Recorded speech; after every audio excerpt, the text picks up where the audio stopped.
So hello guys and welcome back to my YouTube channel. और अब तक आपको तो वीडियो का टाइटल देख के समझ ही गया होगा कि वीडियो किस बारे में है। अभी फ़िलहाल मैं अपने गोप्रो से व्लॉग कर रहा हूँ, बट सीन क्या हो गया कि मेरा गोप्रो का जो नीचे का उसका ट्राइपॉड था वो मेरे बाइक के टॉप पैनियर्स में छूट गया है। उसकी वजह से हाथ में पकड़ा हूँ। फ़िलहाल बज रहे हैं अभी 4:09 शाम के, और अभी हम हैं, हमारे ये घर है हमारा, जो कि कुछ टूटा फूटा हुआ है अभी पीछे ऊपर से टेरेस, और ये यहाँ का व्यू है। ठीक है, तो इसी के साथ व्लॉग शुरू करते हैं। और पहले आपको मैं बता देता हूँ कि केदारनाथ जाने के लिए आपको कितना बजट चाहिए, है कि नहीं, क्योंकि बिना बजट के तो आप आओगे नहीं, तो बजट प्लानिंग करना भी ज़रूरी है। तो गाइस, जैसे कि आप देख रहे हो पीछे बैकग्राउंड में, ये एक स्कूल है बच्चे लोग का। ये कुछ 5th स्टैंडर्ड तक के बच्चों का स्कूल है। और अभी हम शुरू करते हैं बजट के ऊपर बात। तो पहली चीज़ जो बजट पे आती है वो है ट्रेन। तो ट्रेन का जो कॉस्ट है वो अराउंड 1500 to 2000 होता है। अगर आप कहीं से भी इंडिया से आओ, नॉर्मल स्लीपर डब्बे में आ रहे हो, या एसी में भी कभी कभी मिल जाता है टिकट अगर आप एडवांस में बुक कर रहे हो। तो बचा टैक्सी फेयर। टैक्सी फेयर तो डिपेंड करता है कि आप कैसे आ रहे हो, ग्रुप में आ रहे हो या सोलो आ रहे हो। अगर सोलो आ रहे हो तो ऑफकोर्स आपका टैक्सी फेयर बढ़ जाएगा, बट अगर ग्रुप में आ रहे हो तो मैक्सिमम 1500 रुपीज़ जाना चाहिए मेरे हिसाब से, क्योंकि मैं दिल्ली से उत्तरकाशी आया हूँ 1500 में। ठीक है, तो उसके हिसाब से मैं अंदाज़ा बता रहा हूँ आपको कि ऋषिकेश से केदारनाथ तक का 1500 रुपीज़ टैक्सी फेयर होगा। तीसरी चीज़ इसके बाद जो आती है वो है होटल्स। तो अगर आप ऑफकोर्स इतनी दूर से ट्रैवल करके ऋषिकेश उतर रहे हो तो आप एक स्टे लोगे ऋषिकेश में, राइट। तो उसका कॉस्ट होगा अराउंड 1500 to 2000 रुपीज़, या उससे भी ज़्यादा हो सकता है डिपेंडिंग अपॉन योर लग्जरी। ठीक है, आप कैसा होटल सेलेक्ट कर रहे हो। तो कॉस्ट याद रखना, क्योंकि अपना मैथ्स थोड़ा ख़राब है, बट मैं लास्ट में कैलकुलेट करूँगा और आपको बताऊँगा कि अमाउंट कितना लगने वाला है। ठीक है, उसके बाद आता है होटल सोनप्रयाग में। क्योंकि आप ऋषिकेश से जब सोनप्रयाग के लिए निकलोगे तो ऐसा नहीं है कि आप 2-3 घंटे में पहुंच जाओगे सोनप्रयाग। आपको ऑलमोस्ट, अगर आप सुबह भी निकलते हो तो 7-8 घंटे मिनिमम लगेंगे ही लगेंगे।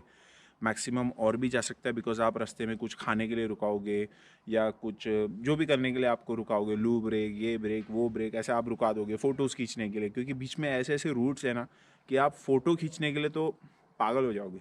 ठीक है, तो आप फिर वापस सोनप्रयाग में होटल लोगे, बिकॉज अगर आप इवनिंग टाइम पे केदारनाथ पहुंचते हो, मतलब गौरीकुंड पहुंचते हो, तो वहाँ से आपको इवनिंग में ट्रैक करने नहीं देते, मोस्टली तो नहीं देते, जो कि मैंने सुना है। तो सोनप्रयाग में होटल का रेट है 1000 रुपीज़ से 4000 रुपीज़। मैंने लिया था जो होटल वो था 2500 का।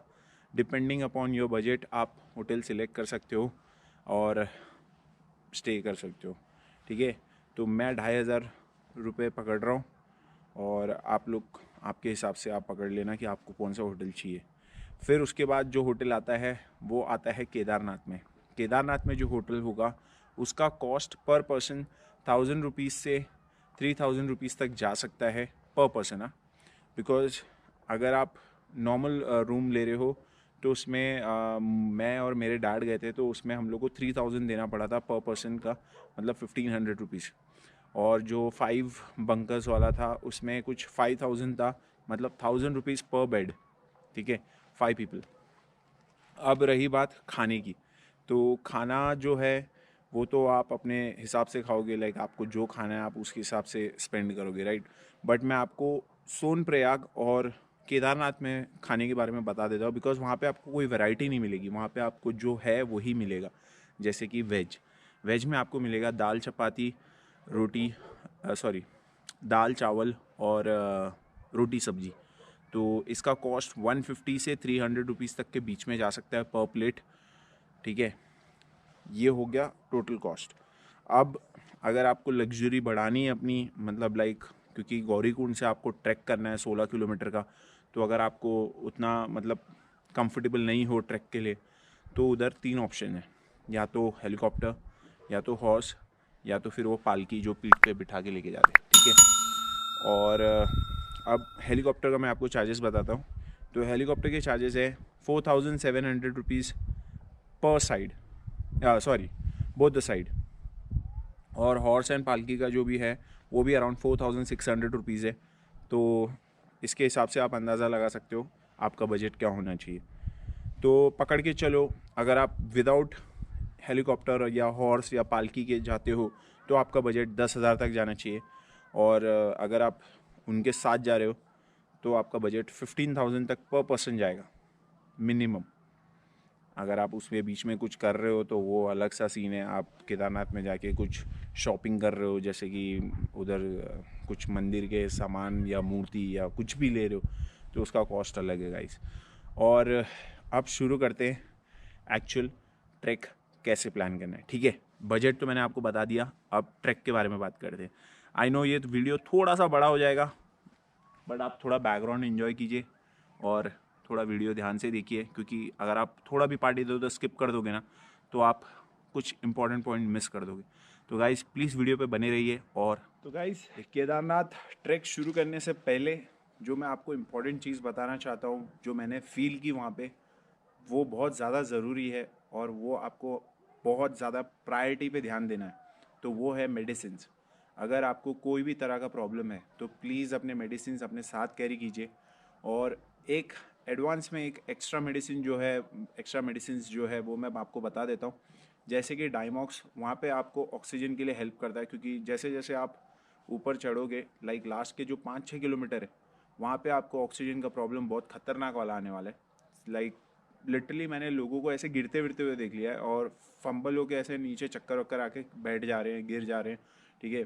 तो उसमें एक्सीडेंट होने का चांसेस है, लाइक आप गिर सकते हो, आपको कुछ ज़्यादा डैमेज हो सकता है, क्योंकि आप प्रॉपर माउंटेन पे ट्रैक कर रहे हो ऊपर, ठीक है। तो दूसरा जो चीज़ है वो मैं आपको बता देता हूँ। ग्लूकॉन डी अपने साथ कैरी कीजिए, बिकॉज आपको स्टेमिना की बहुत ज़रूरत पड़ेगी एंड स्टेजेस पे, जब आप एकदम हाई ट्रैक करोगे तब।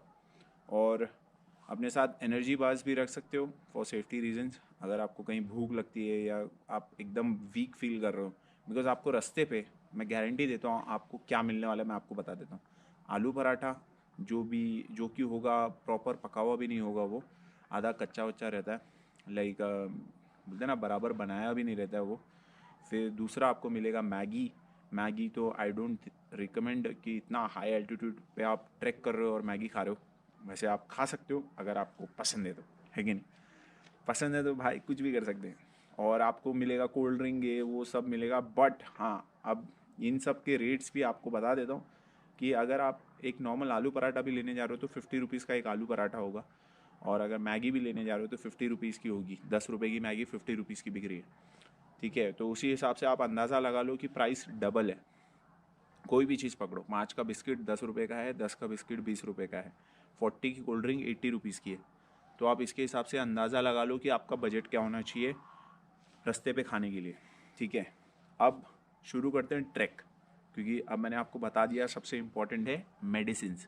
आप अपनी दवाइयाँ अपने साथ लेके चलिए, बिकॉज कभी भी ज़रूरत पड़ सकती है कि नहीं। फर्स्ट एड किट समझते हो, वो एकदम मस्त तैयार होके बैग में सबसे अच्छी जगह पे होना चाहिए और नज़र के सामने, है कि नहीं। तो अब शुरू करते हैं ट्रैक। तो पहले ट्रैक शुरू करने से पहले आप पहुँचोगे, ऑफ कोर्स आप अपने प्रायोरिटी के हिसाब से आओगे, जैसे कि कोई फ़्लाइट से आएगा, कोई ट्रेन से आएगा, कोई बाइक से आएगा, जो भी जैसे भी आएगा वो ऋषिकेश आएगा, ठीक है। ऋषिकेश आने के बाद आपका नया कॉस्ट जो होगा वहाँ पे स्टे का, जैसे कि मैंने आपको स्टे का बताया, तो आप प्राइस चेक कर लो, जो चेक कर लीजिए स्टे का। तो फिर आप डे 1 तो आप ऋषिकेश में रुक जाओगे। डे 2 आपका जर्नी शुरू होगा ऋषिकेश या देहरादून, जहाँ से भी आप शुरू करोगे वहाँ से। तो अराउंड 250 टू 300 किलोमीटर से केदारनाथ ऋषिकेश या देहरादून से, ठीक है। एग्जैक्ट मुझे भी नहीं पता, 250 या 300 किलोमीटर्स ही है, उसके ज़्यादा नहीं होने वाला है, ठीक है। और सबसे मेजर चीज़, जब आप ऋषिकेश या देहरादून से निकलोगे, ट्राई करो कि आप पर पर्सन के हिसाब से अपनी जेब में उतना कैश रख लो, क्योंकि ना ऊपर जब आप जाओगे तो वहाँ पे चांसेस हो सकते हैं, क्योंकि मेरे साथ हुआ कि वहाँ पे जो एटीएम था, क्योंकि केदारनाथ में तो एक ही एटीएम है एचडीएफसी का, उसमें कैश ही नहीं था, ठीक है। वो लकी मैं था कि मैंने अपना कैश पहले से ही सोनप्रयाग से पहले निकाल लिया था और मुझे मिल गया था। बट नॉर्मली नहीं मिलता है वहाँ पे कैश, इसलिए पहले से ही कैश अपने पास रख लो फॉर सेफ्टी रीजंस। क्योंकि अगर आप समझो 5 जन जा रहे हो तो पर पर्सन 10,000 रुपये जेब में रखो, क्योंकि कभी भी ज़रूरत पड़ सकती है, कुछ भी मेडिकल इमरजेंसी या जो भी हो सकता है। और होटल का कॉस्ट ये सब, वहाँ पे आपका कार्ड वार्ड कुछ नहीं चलने वाला, ठीक है। तो ये हो गया कैश के बारे में। तो अब जैसे ही आप ऋषिकेश से निकलोगे तो आप सोनप्रयाग पहुँचोगे, तो सोनप्रयाग से पहले आपको होटल्स दिखना चालू हो जाएंगे, लाइक 10-12 किलोमीटर पहले से ही होटल दिखना चालू होंगे। तो मैं जहाँ रुका था उस जगह का नाम है बडासू। वहाँ पे एक होटल है जो मैं रिकमेंड करना चाहूँगा, नंदा रिसोर्ट। बिकॉज भाई पार्किंग एक नंबर है। अगर आप अपनी प्राइवेट गाड़ी लेके आ रहे हो तो पार्किंग यार मस्त जगह है, ठीक है। अगर आपको सेफ्टी चाहिए अपनी गाड़ी की तो Nanda resort is the best. इसलिए मैं आपको बता रहा था, उसका कॉस्ट मुझे कुछ 2500 पड़ा। आपको 2000 भी गिर सकता है 2 जनों के लिए, ठीक है। मतलब 1000 rupees, depend upon your bargain यार, बार्गेन आप कैसा कर रहे हो उसके हिसाब से, ठीक है। और अगर वहाँ जाओ तो एक बार अपने भाई का नाम भी ले लेना, VSK बाइकर के वीडियो देख के आए हैं, ठीक है, आपके रिसोर्ट पे। और पार्किंग एक नंबर है यार, ठीक है। ये मैं अपने तरफ से रिकमेंड कर रहा हूँ। बाकी आप सोनप्रयाग तक तो भाई दुनिया भर के होटल है, बट पार्किंग उसके जैसी मुश्किल ही मिलेगी, ठीक है। क्योंकि ये मैंने सुबह जाते हुए देख लिया था, ठीक है। तो ये है सोनप्रयाग के होटल की डिटेल्स। अब अगर आप सोनप्रयाग से थोड़ा पहले कहीं रुक जा रहे हो, फॉर एग्जांपल जैसे मैं बड़ासू में रुका, तो मुझे सोनप्रयाग तक आना पड़ा अपनी गाड़ी को लेके। तो मैंने क्या किया, अपनी बाइक निकाली और सोनप्रयाग में मैं आया। और वहाँ पे एक पब्लिक पार्किंग है, जो कि आप सोच रहे रहोगे सेफ़ है या नहीं है, बट वो बहुत सेफ़ है गाइस। मैंने अपनी बाइक ऑलमोस्ट 2 दिन के लिए वहाँ रखी थी। मतलब लाइक आज सुबह, कल, परसों परसों आया मैं, तो 2 दिन के लिए मैंने वहाँ पे बाइक रखा था। कुछ पर डे का 50 रुपीज़ कॉस्ट, मतलब 100 रुपीज़ मुझे पड़ा 2 दिन का, ठीक है। ये है पार्किंग चार्जेस सोनप्रयाग के। फिर सोनप्रयाग से जो आपका जर्नी शुरू होगा वो है गौरीकुंड की तरफ। तो सोनप्रयाग से आप जैसे ही पार्किंग से बाहर निकलोगे, थोड़ा आपको आगे चलना पड़ेगा, लाइक 5 मिनट के लिए। और उसके बाद आपको एक ब्रिज दिखेगा, ब्रिज को क्रॉस करते ही आपको टैक्सीज़ मिलेंगे, जो कि यहाँ पे लोकल लैंग्वेज में उत्तराखंड में कमांडर बोलते हैं। तो उसमें आपको बैठना है। तो उसमें पर पर्सन की सीट है 30 रुपीज़। और थोड़ा वेट करना पड़ेगा, बिकॉज उसमें जब तक वो पूरी सीट्स भर नहीं देता अपनी, तब तक वो टैक्सी बढ़ाएगा नहीं। और उसके आगे आप प्राइवेट गाड़ी नहीं जा सकती, बिकॉज आपको स्पेशल परमिशन लगती है और बहुत कुछ रीजंस है इसकी वजह से। ये सब सीन है, आपको सोनप्रयाग में ही गाड़ी पार्क करनी पड़ेगी। अगर आपको सोनप्रयाग से आगे जाना है तो आपको स्पेशल परमिशन लेके आनी पड़ेगी। अब वो मुझे भी पता नहीं कहाँ से मिलती है वो स्पेशल परमिशन, स्पेशली DM-VM के पास जाना पड़ेगा, आपको लगता है चमोली या ऋषिकेश में से ही लेनी पड़ेगी। तो वैसा सीन है। अब गौरीकुंड पहुंचने के बाद मैं सजेस्ट करूंगा कि अगर आपको भूख लगी तो थोड़ा खा लो, बिकॉज़ ऊपर जैसे आप चढ़ोगे तो खाने का प्राइस बढ़ते जाएगा, बढ़ते जाएगा, बढ़ते जाएगा, ठीक है। वैसे इतना भी नहीं बढ़ेगा कि आप ऊपर पहुंचने तक जेब खाली कर दोगे, बट हाँ प्राइस बढ़ेगा, ठीक है। और मैं ज़्यादा रिकमेंड इसलिए नहीं करूँगा ऊपर चढ़ते हुए खाने के लिए, बिकॉज एक बार आप खा लेते हो ना तो सुस्ती चढ़ती है। तो इससे अच्छा पहले ही खा लो और वो थोड़ी चढ़ाई में आपका पच जाएगा। और फिर उसके बाद कोशिश करो कि लाइक एनर्जी बार्स या ग्लूकॉन डी या फिर ऊपर कुकुम्बर मिलेगी आपको, काकड़ी, अपनी पहाड़ी काकड़ी मिलेगी, हाँ एकदम पहाड़ी काकड़ी। वो आपको पड़ सकती है 30 to 40 रुपीज़, ठीक है, पर पीस। तो मतलब एक काकड़ी पूरी मिलेगी आपको 40 रुपीज़ की या 30 रुपीज़ की, जो भी है, ठीक है। वो आप खाओ और मस्त ऊपर पहुंच जाओ, ठीक है। ऊपर पहुंचने के बाद आपको करना क्या है भाई, मंदिर केदारनाथ पहुंच चुके हो आप लोग, ठीक है। तो मेरे साथ क्या हुआ था पता है, मैं जब ऊपर चढ़ रहा था तो लिटरली लास्ट के जो 5-6 किलोमीटर बचे हुए थे उसमें ऐसा हो गया था। मैं देखो, मैं आपको दिखाता हूँ कैसा हो गया था। मैं ऐसे चलने लग गया था मैं, क्योंकि थक चुका था एकदम, ड्रेन्ड, पूरी बॉडी ड्रेन्ड, मतलब एनर्जी ही नहीं बॉडी में कि मैं अब और चलूँगा, ठीक है। बट जैसे ही मंदिर मुझे दिखा है, मतलब लाइक सामने ऐसे स्टेयरकेस जब आपको दिखेगी, पता नहीं वो कौन सी वाइब है, कौन सी एनर्जी है जो आपके अंदर इतना स्ट्रॉन्ग वाइब्स लेके आता है कि आप एकदम एनर्जेटिक फील करोगे और सीधा रूम में जाने की जगह सीधा मंदिर के पास जाके खड़े हो जाओगे और फोटो वीडियो लेना शुरू कर दोगे। ये मेरे साथ हुआ है। आई डोंट नो आपके साथ क्या होने वाला है और कैसे आप प्लान आउट करते हो। ठीक है, तो ऑक्सीजन लेवल के बारे में जो मैं बात कर रहा था कि वो लास्ट के जो 5-6 किलोमीटर है वहाँ पे आपका ऑक्सीजन लेवल बढ़ जाता है, लो हो जाता है, तो वहाँ पे आपको तकलीफ़ हो सकती है। तो आप वो जो मेडिसिन मैंने बोला था ना वो वहाँ पे आपको खानी है। ठीक है, और उसके बाद एज़ यूजुअल धीरे धीरे चलिए, स्पीड ज़्यादा मत बढ़ाइए और ज़्यादा भी स्लो मत होइए और बार बार ब्रेक मत लो। ठीक है, अगर आप रुक रहे भी हो तो लाइक 2 मिनट 5 मिनट के लिए रुको, ऐसा नहीं कि आधा घंटा जाके बैठ गए एक जगह पे, वो मत करना गाइस। आधा घंटा बैठ गए ना तो मुझे लगे थे 7.5 आवर्स पूरे ट्रैक ख़त्म करने के लिए। मतलब मैं 8:45 को सॉरी 9:15 या 9:45 को मैं ट्रैक चालू किया था गौरीकुंड से, और मैं कुछ शाम को 4:30 बजे या 5 बजे मैं केदारनाथ पहुंचा था। तो आप इसके हिसाब से कैलकुलेशन लगा लो कि कितने घंटे लगते हैं ऊपर चढ़ने के लिए। अगर आप अच्छी स्पीड पे हो तो शायद मेरे से भी जल्दी पहुंच सकते हो, बट हाँ मैं तो बहुत आराम से चल रहा था इसलिए 7.5-8 घंटे लगे भाई। तो आपका पता नहीं। तो ये थी केदारनाथ का ट्रैकिंग का पार्ट।